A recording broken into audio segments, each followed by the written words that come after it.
Live आपकी आवाज। नमस्कार, आप देख रहे हैं इंडिया आज तक टीवी लाइव और आपके साथ मैं हूं ममता सिंह। तो चलिए हम आपको दिखाएंगे देश और दुनिया से जुड़ी तमाम सारी बड़ी खबरें।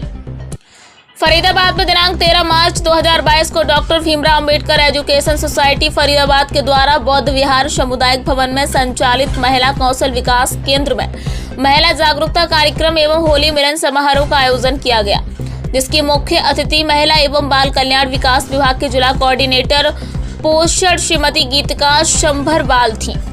कार्यक्रम की अध्यक्षता doctor Bhimrao Ambedkar education society Faridabad की मुख्य संयोजिका वरिष्ठ समाज सेविका एवं नगर निगम फरीदाबाद की सेवानिवृत्त प्रशासनिक अधिकारी श्रीमती निर्मल धामा ने की है। इस कार्यक्रम में वरिष्ठ अधिवक्ता श्री MS राकेश और वरिष्ठ समाज सेवी श्री उदित शंभरवाल विशेष रूप से उपस्थित थे।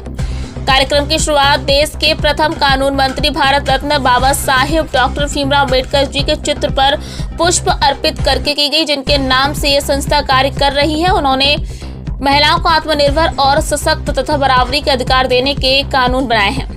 श्रीमती गीतिका ने छात्रों को संबोधित करते हुए कहा कि हरियाणा के मुख्यमंत्री श्री मनोहर लाल खट्टर जी के नेतृत्व में महिला एवं बाल कल्याण विभाग के द्वारा महिलाओं के लिए अनेक कल्याणकारी योजनाएं चलाई जा रही हैं, जिसमें हम सबसे अधिक फायदा उठाना चाहिए। उन्होंने कहा कि सिविल हॉस्पिटल फरीदाबाद में वन स्टॉप केंद्र खोला गया है, जहां पर महिलाओं को सारी सुविधाएं एक स्थान पर दी जाएंगी। उन्होंने कहा महिलाओं को अपने अधिकारों के लिए जागरूक होना चाहिए, लेकिन अपने सामाजिक और पारिवारिक कर्तव्यों का भी पालन करना चाहिए। उन्होंने कहा जहां एक पुरुष की सफलता के पीछे एक महिला का हाथ होता है, वहीं एक महिला की सफलता के पीछे भी एक पुरुष का हाथ होता है। श्रीमती निर्मला धामा ने अपने अध्यक्षीय भाषण में कहा कि वैसे तो वह अपने जीवन में महिला सशक्तिकरण और उनके अपने अधिकारों के प्रति जागरूक करने के लिए शुरू से ही कार्य कर रही हैं, क्योंकि वह लगभग 10 वर्ष तक नगर निगम फरीदाबाद में स्लम डेवलपमेंट की प्रोजेक्ट ऑफिसर के पद पर कार्य कर रही थी, जहां पर महिलाओं को सर्वांगीण विकास और उनके उत्थान के लिए कार्य करना था। लेकिन सेवानिवृत्ति के बाद उन्होंने अपना पूरा जीवन महिलाओं के उत्थान और कल्याण के लिए समर्पित रखा है।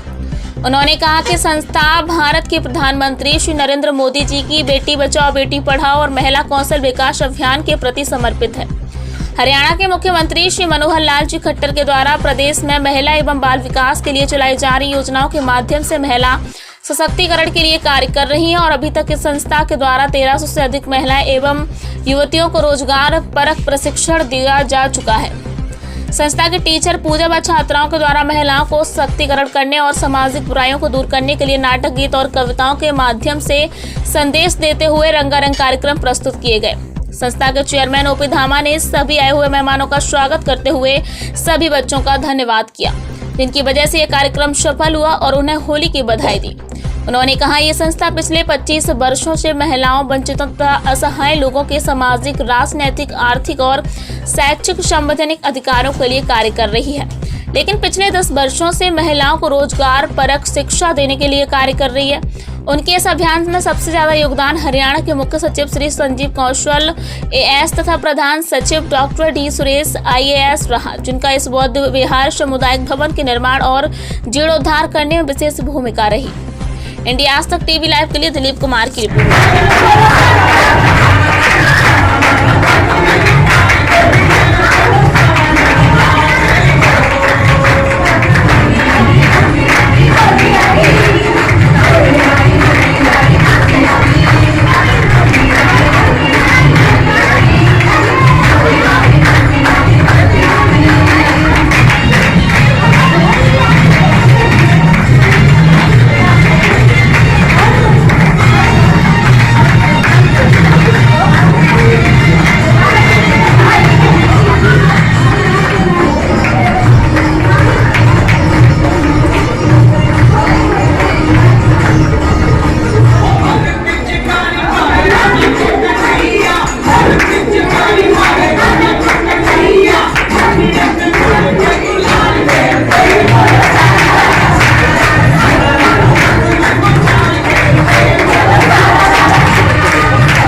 समाज हमारा जागरूक नहीं हुआ है, जबकि हम आधुनिक दुनिया में जी रहे हैं।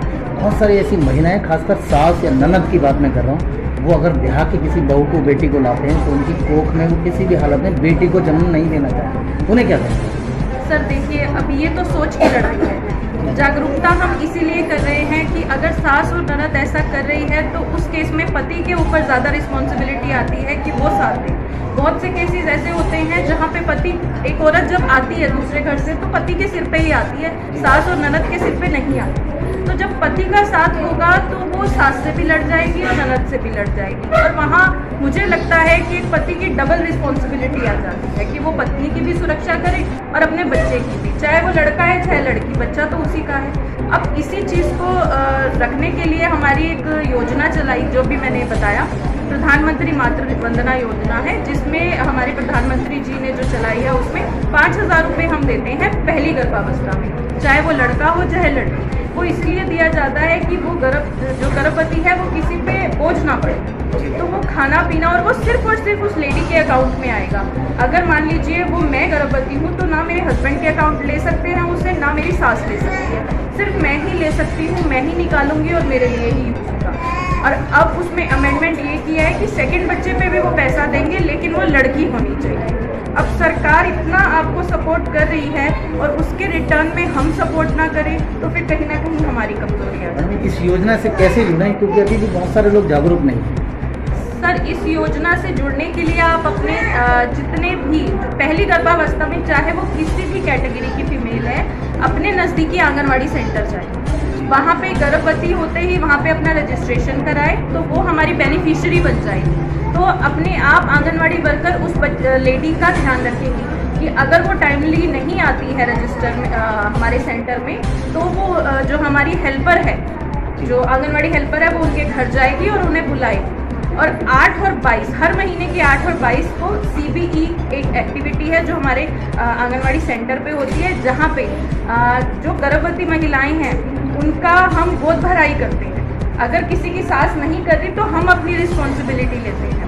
और आप बेटी बचाओ बेटी पढ़ाओ में हम लड़कियों का कुआं पूजन कराते हैं। अभी तक आपने लड़कों का कुआं पूजन होगा, लेकिन लड़कियों का भी कुआं पूजन होता है।